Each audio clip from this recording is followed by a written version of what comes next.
Kerala vision വരിക്കാരുടെ പ്രത്യേക ശ്രദ്ധയ്ക്ക് television on ചെയ്യുമ്പോൾ റിമോട്ടിലെ വോളിയം ഒഴികെ ഏത് ബട്ടൺ അമർത്തിയാലും 24 നിങ്ങൾക്ക് മുന്നിലെത്തും. വയനാട് കൽപ്പറ്റ നഗരത്തിലെത്തുന്നവർക്ക് അല്പം ജാഗ്രത വേണം, അല്ലെങ്കിൽ തെരുവ് നായയുടെ കടിയേൽക്കാം. രാപ്പകൽ ഭേദമില്ലാതെ കൂട്ടത്തോടെയാണ് ഇവിടെ തെരുവ് നായ്ക്കൾ അലയുന്നത്. അടിയന്തര ഇടപെടൽ വേണമെന്നാണ് പ്രദേശവാസികളുടെ, നാട്ടുകാരുടെ, യാത്രക്കാരുടെയൊക്കെ ആവശ്യം. കൽപ്പറ്റ നഗരത്തിലെത്തുന്ന കാൽനട യാത്രക്കാരും ഇരുചക്രവാഹന യാത്രികരും അല്പമൊന്ന് പേടിക്കണം.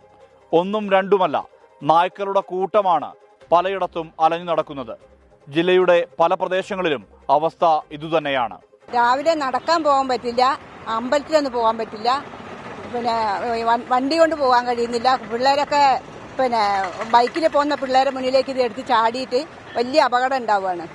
അപ്പോൾ അതിനെക്കൊണ്ട് ഇതിനൊരു ശാശ്വത പരിഹാരം എന്തായാലും മുനിസിപ്പാലിറ്റിയിൽ പല പ്രാവശ്യം അത് അറിയിച്ചിട്ടും അതിന് യാതൊരു പരിഹാരവും. ഈ കാഴ്ച ബൈപ്പാസിൽ നിന്നാണ്. ഇരുചക്ര യാത്രക്കാർക്ക് മുന്നിൽ തടസ്സമായി നായ്ക്കളുടെ കൂട്ടമുണ്ട്.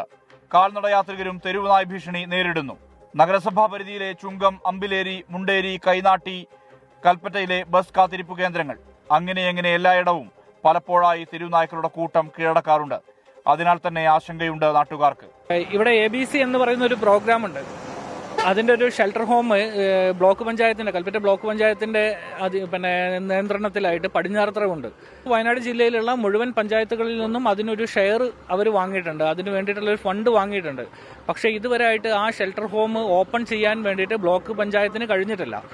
ആ ഷെൽട്ടർ ഹോം ഓപ്പൺ ചെയ്യുകയാണെന്നുണ്ടെങ്കിൽ ഈ പറയുന്ന നായ്ക്കളെ വന്ധ്യീകരണം ചെയ്തിട്ട് ശരിക്കും ഇതിന്റെ ഒരു പോപ്പുലേഷൻ കുറയ്ക്കാൻ വേണ്ടി കഴിയും. ABC കേന്ദ്രങ്ങളുടെ നിർമ്മാണം ഇഴയുന്നത് മൂലം വന്ധ്യംകരണം, പേവിഷ പ്രതിരോധ കുത്തിവയ്പ് എന്നിവ കൃത്യമല്ല.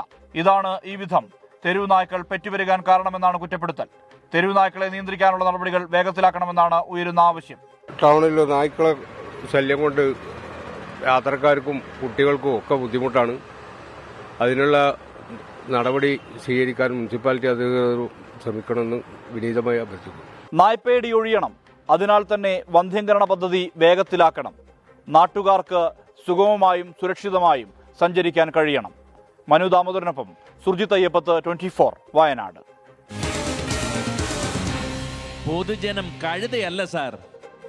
കാൽനട യാത്രക്കാർ മാത്രമല്ല, ഇരുചക്ര വാഹന യാത്രക്കാരും വലിയ ആശങ്കയിലാണ്, വലിയ പേടിയിലാണ്. തടസ്സമായി തെരുവ് നായ്ക്കളുടെ കൂട്ടം തന്നെ കൽപ്പറ്റ നഗരത്തിലുണ്ട്. ബസ് കാത്തിരിപ്പ് കേന്ദ്രത്തിലും തെരുവ് നായ ശല്യം രൂക്ഷമാണ് എന്ന പരാതി ഉയരുന്നു. ചില പ്രതികരണങ്ങൾ കൂടി കാണാം.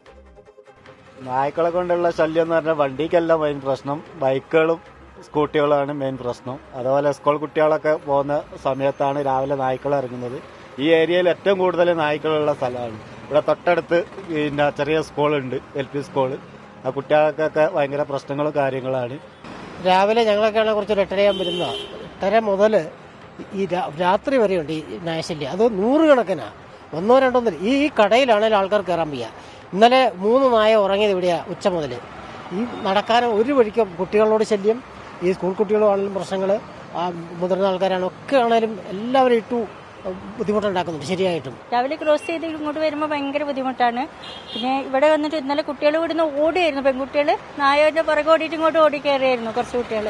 ഭയങ്കര ശല്യം. വൈകുന്നേരം ആകുമ്പോൾ ഇവിടെ വന്നിട്ട് ഭയങ്കര ശല്യം ഉണ്ടാക്കും. ഏറ്റവും കൂടുതൽ നായശല്യം ഇപ്പോൾ ഈ ടൗണുകളിലെല്ലാം നല്ല രീതിയിലുണ്ട്. അതുപോലെ മാർക്കറ്റിൻ്റെ ബൈപ്പാസ് ഏരിയകളെല്ലാം ഒരുപാടുണ്ട്. എണ്ണുമ്പോൾ ഒരു 20-25 ഒരുമിച്ചാണ് ഇവിടെ ഈ ഏരിയയിലെല്ലാം ഉള്ളത്. നല്ല ശല്യമുണ്ട്. ആൾക്കാരെ കടിക്കാൻ പോകുന്നു, പുറകെ ഓടുന്നതൊക്കെ ഉണ്ട്. പിന്നെ ഒരുപാട് പേര് ഇതിന് ഭക്ഷണമൊക്കെ കൊടുത്തിട്ട് ഐറ്റകളെ ട്രീറ്റ് ചെയ്യുന്നുണ്ട്. അതുകൊണ്ടാണ് ഒരു ഭാഗത്ത് കൂടുതലായിട്ട് വരുന്നത്.